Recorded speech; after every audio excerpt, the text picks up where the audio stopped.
Assalamualaikum warahmatullahi wabarakatuh. Ya, dulur-dulur semuanya, my brother, dan semua para penonton yang melihat video ini, ya, tetap semangat ya, dan terus bersabar bisa menonton video ini. Insya Allah banyak manfaat ya, kita sharing-sharing dan kita rembukan bersama-sama. Ya, seperti yang kita tulis di sini bahwa untuk saat ini sudah menginjak edisi 410 ya, sudah pada penghujungnya, dan ini nanti akan mencapai klimaks-klimaksnya, maka tonton sampai selesai, insya Allah bermanfaat ya. Ini kita bahas untuk saat ini mengenai polusi ya. Sabar dulu, kita awali ya seperti yang kita pernah lihat pada edisi-edisi yang awal sampai ke 9 itu. Maka beternak ayam petelur itu ya melibatkan beberapa tahap yang harus dilakukan dengan cermat untuk memastikan produktivitas dan kesehatan ayam. Itu kita sudah melalui tahapan-tahapan itu. Nah, tahapan yang pertama mungkin kita review lah sedikit secara cepat dulu. Ya, waktu itu kan kita ada sebuah persiapan sampai observasi. Ya, ini memang skalanya UMKM. Tetapi kegiatan-kegiatan ini harus kita ada sebuah pengamatan. Maka kita waktu itu kami ada 18 ayam yang untuk kita amati. Karena apa? Nah, kita sadar bahwa pakan itu merupakan biaya yang cukup signifikan. Artinya banyak ya, kita singgung waktu itu kan juga banyak orang peternak itu yang ya karena skala kecil ya, itu yang memang betul-betul keuntungannya itu nggak seberapa, bahkan dia mengalami sebuah kerugian-kerugian. Nah, ini perlu kita observasikan atau pengamatan-pengamatan mengenai apa sih bobot yang harus bobot yang besar, yang signifikan itu yang bisa kita antisipasi gitu ya, kita rencanakan. Nah, mulai dari persiapan awal itu kan waktu itu ya mulai terus terang aja itu waktu itu penentuan lokasinya kan saat itu ada ya, sudah ada teman yang atau sudah ada yang mau ditempati lokasinya cukup strategis ya. Kalau jauh dari pemukiman sih di situ tidak. Nah, makanya di sebelah sudah ada penduduk ya. Maka ini ada batasan berapa yang bisa tidak menimbulkan sebuah polusi ya. Polusi itu kan mengganggu, jangan sampai perbuatan kita itu mengganggu ya. Kenapa? Kita harus mendapatkan sebuah keuntungan tanpa ada yang tersakiti. Nah, ini yang penting ya toh. Syukur-syukur kalau itu jauh dari pemukiman ya, itu pun tetap polusi itu yang timbul itu harus dieliminir, harus dikurangi sebanyak-banyaknya sehingga ramah lingkungan. Nah, ini nanti kita akan kita singgung dulu itu nanti ya dalam inti pembahasan ini. Tapi sekarang itu yang tadi sudah kita persiapan awal, penentuan lokasi, terus ada juga kapan itu kita singgung perencanaan anggaran ya dengan formulasi pakan waktu itu, dan sampai ke standarisasi ya. Terus persiapan kandang juga itu, kita juga kandangnya kita datangkan baterai untuk ayamnya itu, terus ada kita buat dari bambu.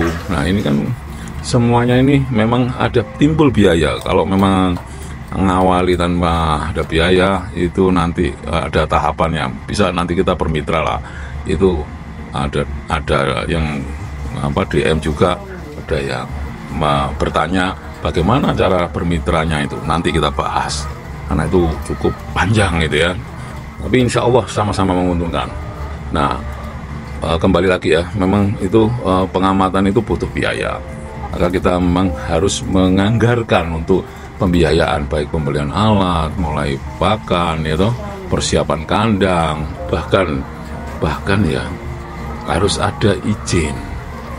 Nah, izin itu kalau skala kecil UMKM kan hanya ini izin setempat dulu, karena semuanya juga nanti kita harus makmur bersama, yaitu mereka-mereka ya kita, kalau memang ini sudah ada hasil, kita akan bersama-sama menikmati. Nah, dari persisinan itu tadi, kalau sudah semua terlampaui, maka waktu itu juga ada pembibitan. Ya, kita memilih bibit, ya sumbernya harus baik, ya bibitnya harus sehat. Ya memang ada, kita tidak tahu, ayam itu nggak mungkin kita timbangi satu-satu atau kita, tapi minimal secara fisik, secara penglihatan itu baik semua ya. Nanti kita akan standarkan, memang ada yang kurus, ada yang gemuk. Nah nanti kita akan pilah-pilah itu. Terus bibit itu biasanya agak jauh ya, itu perhitungan juga transportnya. Jadi biaya bibitnya berapa itu harus kita hitung, kita perhitungkan juga, karena umur bibit yang kita beli itu biayanya juga lumayan itu ya. Kalau sudah siap bertelur itu biayanya cukup mahal gitu ya. Nah, nanti untuk yang mulai DOC atau mulai tahapan-tahapan umurnya itu masih remaja gitu ya, itu memang harganya agak turun, tetapi dia tidak bisa langsung memberikan produksi ya. Nanti ini perlu diperhitungkan untuk mulai pembelian bibit tadi. Nah, tak kalah pentingnya tadi kita sudah singgung bahwa pemeliharaan juga faktor yang harus kita perhitungkan juga, gitu. Dari perpindahan kandang yang kita beli ke kandang kita, nah itu bagaimana, itu harus ada pengaturan. Terus yang kedua, pakannya juga gitu, karena dari pakan yang sumber di sana tentu berbeda. Nah, ini ada penyesuaian ya. Terus yang paling penting adalah nutrisinya harus tercapai itu ya. Karena kenapa? Disesuaikan dengan umurnya itu ya. Nah terus kemudian juga kita lihat kontrol kesehatannya juga tiap hari itu, makanya ngangen nih itu kalau ini kepingin lihat. Nah itu, nah sudah. Terus kita lihat juga kandang-kandangnya itu dalam pemeliharaan itu bagaimana pakan yang diberikan tadi sudah. Terus pengaturan cahaya juga, sirkulasi udaranya harus terpenuhi. Pencahayaan juga dia butuh vitamin alami ya, vitamin D-nya itu. Nah terus kalau sudah dipelihara, disehatkan, sudah dirawat ya, kemudian dia bertelur ya. Bertelur itu harus dicatat pemantauan produksinya, telurnya itu tiap hari catat jumlah telur yang dihasilkan, bahkan ditanda yang belum bertelur dan yang sudah. Kemarin kita, kalau yang belum bertelur itu kita sisihkan, kita kenapa? Nah itu mungkin faktor makannya, faktor bibitnya ya. Bisa juga pemberian pakan itu kan harus ya, ada sesuai dengan apa yang dikonsumsi, sesuai dengan kadar, karena porsi mereka ada yang gemuk, ada yang kurus. Yang kurus itu kita agak banyakin dikit itu dengan pakan yang bila perlu nutrisinya kita spesialkan gitu ya, yang kurus-kurus itu yang tidak bertelur. Nah kemudian kalau sudah bertelur ya, pengumpulan telurnya itu ya harus rutin ya, disimpan dengan kondisi yang tepat untuk menjaga kualitasnya.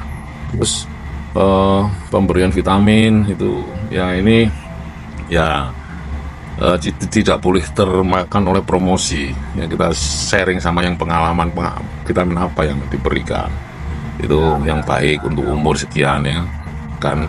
Penyakit ya kita juga dalam pakan itu awalnya kita sudah beri ya, untuk antioksidannya ya, itu kita beri seperti beberapa jamu-jamuan gitu ya, tapi kadarnya sedikit ya, nggak boleh banyak-banyak. Nah terus sudah kita singgung pemasaran juga ya, mulai dari pengepakan telurnya, pengemasan itu loh. Nah terus kualitas telurnya juga harus dijaga, penampilannya kita pilih yang kecil, yang besar, terus yang bagus ya, jangan sampai pembeli itu kecewa. Terus sampai ke distribusinya ya, terus bahkan kemarin kita singgung promosi juga. Maka di sini kita evaluasi terus. Wah, jangan berhenti. Ada yang pengamatan terus kita sebuah perencanaan lah kembali ya, sehingga apa, nanti ada keputusan baik gitu ya, yang bisa tahapan-tahapan yang bisa meneruskan itu gitu. Nah, maka sekarang tahapan menjadi ke apa? Tentunya semua aktivitas itu menimbulkan sebuah polusi ya. Kalau aktivitas itu mulai dari awal yang kita sebutkan itu, apalagi pembuatan pakannya secara sendiri, kita coba sendiri. Itu perawatan dari ayam-ayam kemarin itu kita juga datangkan sekitar 200 ya, dimana tadi sudah kita singgung, polusinya itu jangan sampai terjadi ya. Kalau yang saya ketahui ya, ini secara logika kan, pembersihan kotoran yang ditimbulkan pemeliharaan ayam yang 250 ekoran ini ya cukup lumayan. Itu ya harus dibersihkan. Ada dua cara ya, mungkin cara kering ya, dengan cara basah. Nah, setelah cara kering saya lihat itu ada plus minusnya, ada keuntungannya ya. Mungkin kita kalau pembersihan basah itu keuntungannya itu pengendalian debu yang baik ya. Pembersihan secara basah ini mengurangi debu ya, yang dapat membantu mencegah masalah pernapasan dan pada ayam dan pekerjanya atau mungkin sekelilingnya. Jadi meredam debu-debu atau ya gas amonia yang timbul itu ya. Nah, itu langsung bisa menurunkan bau. Kotoran yang basah cenderung menghasilkan bau yang lebih sedikit itu biasanya dengan kotoran yang kering gitu ya. Nah, terus ini ada, kalau kita milih basah itu ya, ini seperti sekarang ini saya buatkan sebuah instalasi persiapan untuk airnya ya, yang memang harus diairi. Kita harus banyak melarutkan air di situ dulu, terus kemudian ada tekanan-tekanan dari selang itu yang mungkin ujungnya kita akan modifikasi supaya yang nempel-nempel agak keras itu kita dorong dengan tekanan air yang cukup tinggi ya. Nah, itu membutuhkan banyak air yang saya lihat di situ, itu air itu memang banyak. Di situ nggak ada masalah karena pemukiman dekat sungai ya.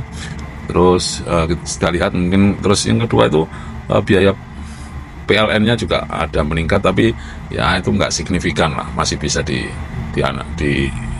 adjust gitu ya, sebagai biaya harga pokok produksinya kecil ya. Terus lingkungan di situ jelas nanti kita olah. Nah, ini kotoran-kotoran itu kita tampung dalam bak kontrol ya, kita buat saluran gitu. Makanya dari ketinggian airnya itu mengalir kemana itu ya. Ya tentunya di situ keuntungannya sudah ada plesteran itu ya. Jadi sudah diplester seperti pemeliharaan sapi itu. Kotorannya kan dialiri air itu ya. Ini untuk pembersihan basah. Nah, yang kami pilih di situ tuh itu pembersihan basah ini. Kalau yang kering itu kan dia ya tidak banyak air ya, sehingga lebih hemat dan biasanya ada airnya itu dicampur dengan dikabutkan gitu ya, dan sebuah mungkin yang bisa meredam bau tadi. Terus itu biaya tentu lebih rendah, tapi kan baunya masih ada gitu ya. Terus kotorannya jelas kering ya. Ini kalau dibiarkan kotoran itu bisa timbul septic, timbul ya kurang bagus lah, nggak enak juga gitu ya. Di samping bau, terus kesehatan pekerjanya itu juga kurang bagus gitu ya. Nah, ini makanya untuk menghilangkan kotoran yang secara tuntas itu saya pakai ini pembersihan basah aja. Saya mikirnya itu kan ya, mensucikan itu juga dari basah itu sangat bagus karena kita ada banyak air di situ. Nah, ini ya, jadi ada plus minus yang harus kita ketahui. Maka perlu kita persiapkan kalau basah ini tadi kita singgung pengaliran airnya dengan ada kecil parit-parit sedikit. Terus ada bak kontrolnya. Dari bak kontrol itu kita sistem pemungutan dari kotoran-kotoran yang tersisa itu harus diendapkan, kemudian kita buang ke suatu tempat dan menjadi pupuk gitu ya. Tapi yang air bersihnya itu mengalir, dia mengalir ke ini, ke tempat saluran-saluran ya, saluran di tempat-tempat yang biasanya itu. Kalau di situ sih nggak ada masalah karena pekarangannya agak luas di belakang, jadi tidak akan bau. Dan ini harus dibersihkan setiap hari. Jadi ada pembasahan, terus di situ menimbulkan suhu yang disenangi ayamnya, sehingga semuanya mendapatkan sebuah keuntungan gitu. Tapi pembersihan kita putuskan untuk yang basah ini kayaknya lebih bagus di situ dan tidak berbau ya. Terus enak gitu ya. Tapi ini harus rutin dan pengerjaannya tidak